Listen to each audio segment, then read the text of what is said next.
मैं तेरी माँ नहीं हूँ। सिंह परिवार में हरीश अपनी पत्नी तारा और 2 बेटे सोनू और चेतन के साथ रहा करता है। वहीं सोनू की शादी बबीता से हो जाती है। माँ मैं जा रहा हूँ। अरे इतनी सुबह सुबह कहाँ जा रहा है?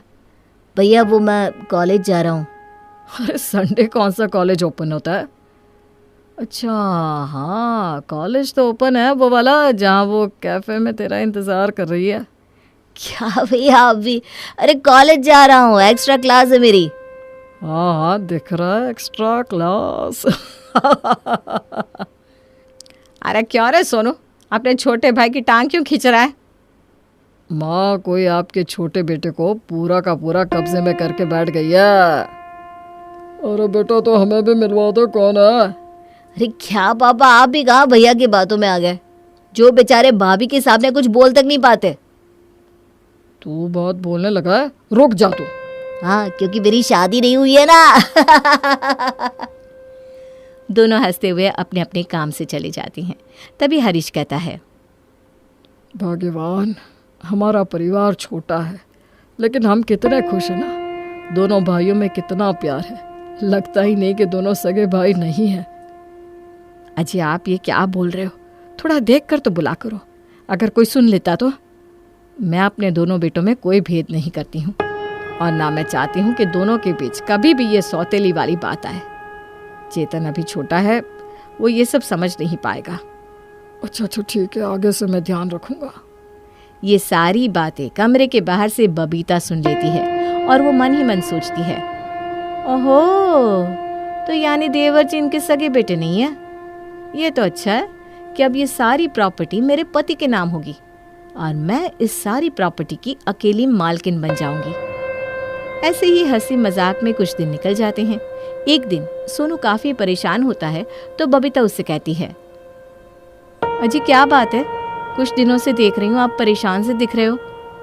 कुछ खास नहीं, बस मेरे बिजनेस में थोड़ा उतार चढ़ाव चल रहा है, उसी से परेशान हूँ। अगर टाइम रहते कोई इन्वेस्टर नहीं मिला तो बहुत बड़ा नुकसान हो जाएगा। तो आप पिताजी से बात क्यों नहीं करते? वो आपकी मदद जरूर करेंगे। अरे वो कहाँ से करेंगे, अभी चेतन की पढ़ाई की जिम्मेदारी भी उनकी है, तो ऐसे में मैं कैसे पैसे मांगूं? अरे तो आप पैसे मत मांगो, आप अपना हिस्सा ले लो, फिर उसको आप बेच दो और अपने काम में लगा लो। अरे तुम पागल हो गई हो क्या? तुम्हें पता भी है तुम क्या कह रही हो? इस घर का बंटवारा नहीं होगा। कुछ दिन बाद ही चेतन अब कॉलेज से पास होकर नौकरी करने लगता है और उसके लिए एक दिन एक लड़की का रिश्ता आता है। हमें अपनी बेटी के लिए ऐसा ही घराना चाहिए था जहाँ सब मिलजुल कर रहते हो। आजकल तो जॉइंट फैमिली सिस्टम ही बिल्कुल ख़त्म हो गया है। बिल्कुल सही कहा आपने बहन जी, हम लोग तो पुराने ज़माने की सोच रखने वाले हैं, हमारे यहाँ तो ऐसा ही चलता आ रहा है। तो फिर मैं इस रिश्ते को पक्का समझूं? अरे आपने तो मेरे मुंह की बात छीन ली, बिल्कुल पक्का है जी रिश्ता। अब तो आप बस शादी की तैयारी करो। थोड़ा समय गुजरता है और फिर चेतन की शादी एकता से हो जाती है। आओ बबीता, अपनी देवरानी की आरती उतारो और बहू को लेकर घर में जाओ। मैं तो इसकी आरती सिर्फ तभी उतारूंगी जब ये मेरी सेवा करने का वादा करेगी। अब तो मैं जिठानी बन गई हूँ तो देवरानी को मेरे सारे काम करने पड़ेंगे।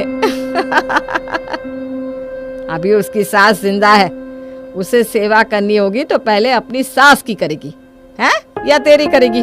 बड़ी आई जिठानी बनने वाली। चल अब जल्दी से बहू को घर के अंदर लेकर जा। पूरा दिन क्या अब उसको घर के बाहर ही खड़ा रखेगी? अरे आप लोग भी ना क्यों ऐसी बातें करके बेचारी को परेशान कर रहे हो? देखो तो कितना सीरियस हो गई है वो। उसको चैन की सांस तो लेने दो। ओहो देवरानी जी, मैं तो मजाक कर रही थी। मेरी सेवा करने के लिए मेरे पति देव है, आपकी क्या जरूरत? आप तो बस अपने पति की सेवा करो, हम तो सब उसी में खुश हैं। एकता के आने पर शुरुआत में तो माहौल खुशहाल रहता है, लेकिन फिर कुछ दिन बाद सोनू को परेशान देख बबीता कहती है, आपका जो इन्वेस्टर वाला काम अटक गया था वो हो गया क्या? सब ठीक है अब? अरे नहीं ना, अभी कहाँ हुआ है वो, कुछ समझ में नहीं आ रहा क्या करूं। तो मैंने आपसे कहा तो सही कि आप अपना हिस्सा ले लो, पर आप तो मेरी बात ही नहीं मानते। लेकिन मैं अपने घर के बंटवारे की वजह नहीं बनना चाहता। वैसे भी अपनों से कैसा बंटवारा, ओहो, आप ना बड़े सीधे हो। ये बंटवारा ना करने की और मिलजुल कर रहने की बातें सुनने में बहुत अच्छी लगती है, लेकिन प्रैक्टिकल नहीं है। आज आप बंटवारा नहीं करोगे तो कल को चेतन कर लेगा, क्योंकि किसको पैसा नहीं चाहिए। बंटवारा तो होना ही है। आपको अभी जरूरत है तो आप कर लो, क्योंकि आपकी जरूरत ज्यादा है। ठीक है, मैं ट्राई करता हूँ। हालांकि मुझे बहुत अजीब लग रहा है। कुछ गलत तो नहीं होगा ना? कहीं मेरी वजह से घर टूट ना जाए।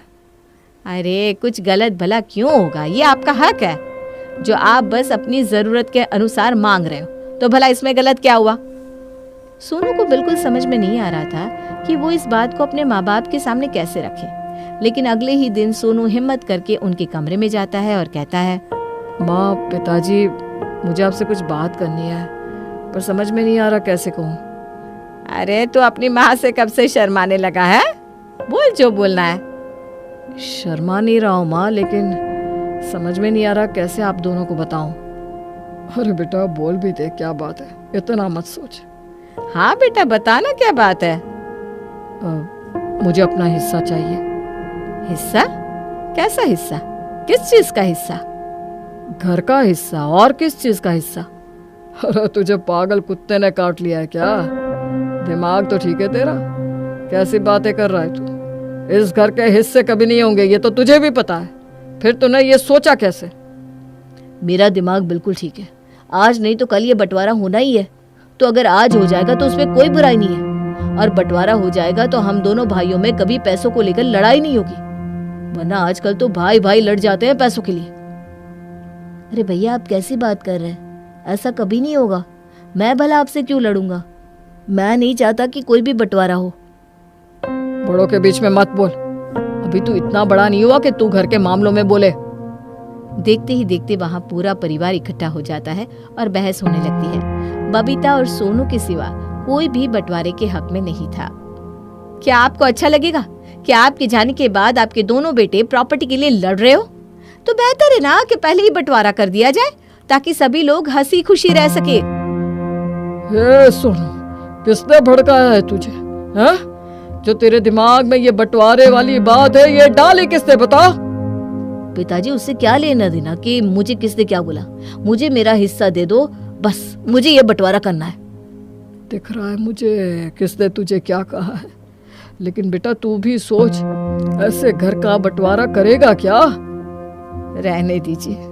अगर इन लोगों ने फैसला कर ही लिया है तो फिर बहस करने का कोई मतलब नहीं बनता। बंटवारा कर ही देते हैं। ठीक है, जैसा तुम लोग चाहते हो वैसा ही होगा। अब तारा अगले ही दिन वकील को बुलाती है और घर और प्रॉपर्टी का बंटवारा कर देती है। अरे ये क्या, आपको माँ जी ने कम हिस्सा दिया है? घर का ज्यादा बड़ा हिस्सा चेतन को दे दिया। देख लो, अभी से आपके साथ भेदभाव हो रहा है। नहीं, सही तो है, हम दोनों को आधा आधा हिस्सा ही दिया है, इसमें तो सब सही है। अरे पर आधा कम है आपके लिए, क्योंकि आप बड़े हैं और क्या? और आप सगे बेटे हो। चेतन तो गोद लिया हुआ है। आप अकेले ही इस पूरी प्रॉपर्टी के मालिक हैं, ना कि चेतन। तो आपको ज्यादा हिस्सा मिलना चाहिए। क्या? ये तुम क्या बोल रही हो? ये सब क्या बकवास कर रही हो? और तुम्हें ये सब किसने कहा कि चेतन मेरा भाई नहीं है? मैंने माँ जी और ससुर जी को खुद अपने कानों से बात करते सुना है। उन्होंने खुद ही कहा कि आप दोनों सगे भाई नहीं हो। ये सुनकर सोनू के पैरों तले जमीन खिसक जाती है, लेकिन साथ ही उसे बबीता की बात सही भी लगती है कि अगर वो सगा बेटा है तो उसे ज्यादा मिलना चाहिए। मैं अभी जाकर माँ से बात करता हूँ। हाँ बिल्कुल करिए। इंसान को अपना हक कभी नहीं छोड़ना चाहिए। आप जाकर बात करिए। माँ, ओ माँ, माँ आपने ये सही नहीं किया। अरे क्या हुआ, क्यों चिल्ला रहा है? घर का बंटवारा करके भी शांति नहीं मिली तुझे? अब क्या चाहिए? क्या मेरा बंटवारा भी करेगा? बंटवारे में नाइंसाफी हुई है, मुझे और मिलना चाहिए, आपने मुझे कम दिया है। ये तू कैसी बात कर रहा है अपनी माँ से? हमने सब कुछ देख कर ही बंटवारा किया है, बिल्कुल आधा आधा। तो इसमें तुझे गलत कैसे मिल सकता है? जाकर ठीक से देख। वही तो मैं कह रहा हूँ कि ये गलत है। मुझे ज्यादा मिलना चाहिए क्योंकि मैं बड़ा हूँ। और क्या? और आपको भी पता है, फिर भी आप मेरे मुंह से सुनना चाहते हो? अरे क्या पता है, साफ साफ बता, अब क्या चल रहा है तेरे दिमाग में? मुझे कुछ कहने की जरूरत नहीं है। आपको सब कुछ पता है और मुझे ज्यादा हिस्सा चाहिए, ये मेरा हक है। तुम्हारा हक तुम्हें मिल चुका है, एक तो तुम्हारे कहने से हमने बंटवारा किया और अब तुम्हें उसमें भी ज्यादा चाहिए। चुपचाप चले जाओ यहाँ से। ये गलत है माँ, मुझे मेरा हक चाहिए। हाँ गलत है, जो तू मांग कर रहा है ना वो गलत है। सोनू पैर पटकता हुआ वहां से चला जाता है। वो बहुत गुस्सा हो जाता है और उसका बदला वो अपने छोटे भाई से लेने लगता है। बबीता बाल्टी भरो, मुझे नहाने जाना है। वो बाथरूम में अभी पानी नहीं आ रहा है क्योंकि बाहर खुला हुआ है ना। एकता फर्श धो रही है। अरे बंद करो उसका नल, ये भी मुझे बताना पड़ेगा। इस घर की हर चीज पर पहला हक हमारा है और जो मैं कहूंगा अब वही होगा इस घर में। बबीता सोनू के बताए अनुसार ही करती है। दीदी बस 5 मिनट रुक जाइए ना, मेरा फर्श बस धुल ही गया है। नहीं रुक पाएंगे 5 मिनट, मैं नहाने जा रहा हूँ। अरे भैया जरा सा काम बचा है, उसे कर लेने दीजिए ना। तुम तो चुप ही रहो, मैं बड़ा हूँ और इस पानी पर पहला हक मेरा है। आपको क्या हो गया है भैया? लो भाई, अब ये रोना शुरू कर देंगे। जरा से बच्चे हैं अभी तक। ये बोलकर सोनू नहाने चला जाता है। चेतन को समझ में नहीं आता कि उसके भैया को अचानक क्या हो गया। दरवाजे की घंटी बज रही है, कोई तो देख लो कौन आया है। मैं देखता हूँ। बिजली का बिल आया है माँ। कितना है बेटा? 7,000। 7,000? तुम लोग कितनी फिजूल खर्ची करते हो। अरे हमने कौन सी फिजूल खर्ची कर दी भैया, हम भी उतनी ही बिजली इस्तेमाल करते हैं जितनी आप लोग करते हैं। मुझे मत सिखा, मैं जानता हूँ तू और तेरी बीवी दोनों पंखा लाइट सब जलता छोड़ देते हो, तेरी वजह से इतना बिल आया है। अरे ठीक है ना, कोई बात नहीं, लड़ क्यों रहे हो? इसलिए लड़ रहे क्योंकि जिसकी वजह से इतना बिल आया है वही बिजली का बिल भरेगा। मैं 2500 से ऊपर नहीं दूंगा। अरे ये क्या बात हुई? बिजली के बिल को लेकर वो दोनों लड़ने लगते हैं। तारा उनकी लड़ाई को बड़ी मुश्किल से शांत कराती है। आज बुआ आ रही है तुम लोगों की। अच्छा, तो क्या बनाना है उनके लिए? तुम क्या बनाओगी? एकता को बनाने दो, तुम बड़ी हो, तुम उनके साथ बैठकर बातें करना। तेरा दिमाग तो खराब ही हो गया है, अब अपनी बीवी के कान भर रहा है। नहीं कोई बात नहीं, मैं कर लूंगी। हाँ एकता तुम ही कर लेना, कम से कम बुआ के सामने शांति तो बनी रहेगी। तो तू कहना क्या चाहता है? मैंने इस घर की शांति भंग कर रखी है? मैंने ऐसा कुछ नहीं कहा भैया। अरे अब बस भी करो तुम दोनों, तब से कुछ नहीं बोल रहा हूँ तो बस लड़े जा रहे हो, लड़े जा रहे हो। पर पापा मैंने तो कुछ। चुप हो जा। सोनू के मन की नफरत उन सबको दिख रही थी, लेकिन किसी को समझ में नहीं आ रहा था कि इसके पीछे की वजह क्या है। मेरा 500 का नोट गिर गया था, किसी ने देखा है क्या? नहीं तो बेटा मैंने नहीं देखा। भैया आपने तो नहीं देखा? अगर देखा होता तो मैं वापस ना कर देता। नहीं मतलब मुझे लगा कि। क्या लगा? कि मैंने अपना समझ के रख लिया?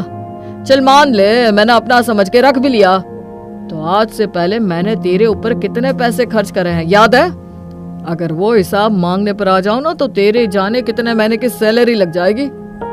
बस बहुत हो गया, हर बात पर सुनाते रहते हो। आज पैसों का एहसान जताने लगे। बता दीजिए कितने खर्च किए हैं, अगर चाहिए तो मैं वो पैसे सूद समेत वापस कर देता हूँ। रहने दे, तेरे बस की नहीं है। जितना हिस्सा मेरे हक का था वो तो मुझे मिला नहीं। किस हक की बात कर रहे हैं आप? सिर्फ बड़े होने की वजह से आपको ज्यादा हिस्सा मिल जाना चाहिए। ऐसे तो फिर मैं आपसे छोटी नौकरी करता हूँ, आपसे गरीब हूँ, तो उस हिसाब से मुझे ज्यादा मिलना चाहिए। मुझे जरूरत भी ज्यादा की है। मेरा मुंह मत खुलवाओ वरना अच्छा नहीं होगा। कुछ दिन तक और ऐसे ही उनके बीच में बहस चलती रहती है और फिर एक दिन सोनू गुस्से में आकर वो बात बोल देता है जो उसे नहीं बोलनी चाहिए थी। माँ और पिताजी ने तुझे जितना दे दिया है ना, उसके लिए तुझे उनके पैर धोकर पीने चाहिए। क्योंकि तेरा अधिकार तो उतने पर भी नहीं है, क्योंकि तू उनका सगा बेटा नहीं है, गोद लिया हुआ है। जबान संभाल कर बात करो भैया, कुछ भी मत बोलो। मैं कुछ भी नहीं बोल रहा हूँ, यकीन नहीं है तो पूछ ले माँ से। माँ क्या भैया सही कह रहे हैं? मैं आपका सगा बेटा नहीं हूँ। अरे नहीं तो ऐसा कुछ नहीं है। बकवास न करो तुम लोग, ऐसा कुछ नहीं है। ऐसा कुछ नहीं है तो बर्थ सर्टिफिकेट दिखा दीजिए इसका, मैंने तो आज तक नहीं देखा। नहीं, उसकी कोई जरूरत नहीं है, मेरी बात पर यकीन करो। मुझे आपकी बात पर यकीन है, लेकिन मेरी तसल्ली के लिए और भैया का मुंह बंद कराने के लिए एक बार दिखा दीजिए ना। तारा और हरीश उसको बर्थ सर्टिफिकेट दिखाने के लिए राजी नहीं होते, इसलिए वो जबरदस्ती खुद ही ढूंढने लगता है। उसे अपना बर्थ सर्टिफिकेट मिल जाता है और उसी के साथ मिलता है एक और कागज का टुकड़ा। लो, मिल गया मेरा बर्थ सर्टिफिकेट। आप झूठ बोल रहे थे। और ये इसके नीचे तूने क्या पकड़ा हुआ है, दिखा जरा। चेतन बेटा, ला वो मुझे दे दे, तुम लोगों के काम की चीज नहीं है। नहीं, मुझे देखना है, 1 मिनट। ये तो अडॉप्शन सर्टिफिकेट है, पर ये किसका है? इस पर तो मेरा नाम, मैं अडॉप्टेड हूँ। नहीं बेटा, मैं अडॉप्टेड हूँ। नहीं मेरे बच्चे, मैं अडॉप्टेड हूँ। मतलब चेतन सगा है और मैं बाहर का हूँ। नहीं मेरे बच्चे, तू मेरा सगा बेटा है। सोनू तारा के पैरों में गिर पड़ता है और रोते हुए उससे माफी मांगने लगता है। मैं अब तक सोच रहा था कि आपने चेतन को गोद लिया है, इसलिए मुझे ज्यादा हिस्सा मिलना चाहिए, पर मुझे क्या पता था कि मैं ही गोद लिया हुआ हूँ। मैं इतने समय से आपको परेशान कर रहा था और आपने कुछ भी नहीं कहा। आपने मुझे क्यों नहीं बताया? आपने मुझे मेरी सही जगह क्यों नहीं दिखाई? अरे पागल, तू अपनी सही जगह ही है। तू भले मेरा खून ना हो, लेकिन मैंने तुझे अपना दूध पिलाया है। तू मेरे लिए चेतन से कम नहीं है। सोनू को इस हालत में देखकर बाकी सब लोग भी इमोशनल हो गए थे। उनकी आंखों से आंसू थमने का नाम नहीं ले रहे थे। मुझे माफ कर दे मेरे भाई। आपको माफी मांगने की कोई जरूरत नहीं है। मैं कल भी आपका छोटा भाई था और मैं आज भी आपका छोटा भाई ही हूँ। माफी तो मुझे मांगनी चाहिए। मैंने माँ जी और पिताजी की बात सुनकर ये अंदाजा लगा लिया कि चेतन को गोद लिया गया है। अब जो हो गया सो हो गया। अब पिछली सारी बातें भूल जाओ और मिलजुल कर रहो। उस दिन के बाद से वो लोग वापस मिल जाते हैं और खुशी खुशी रहते हैं।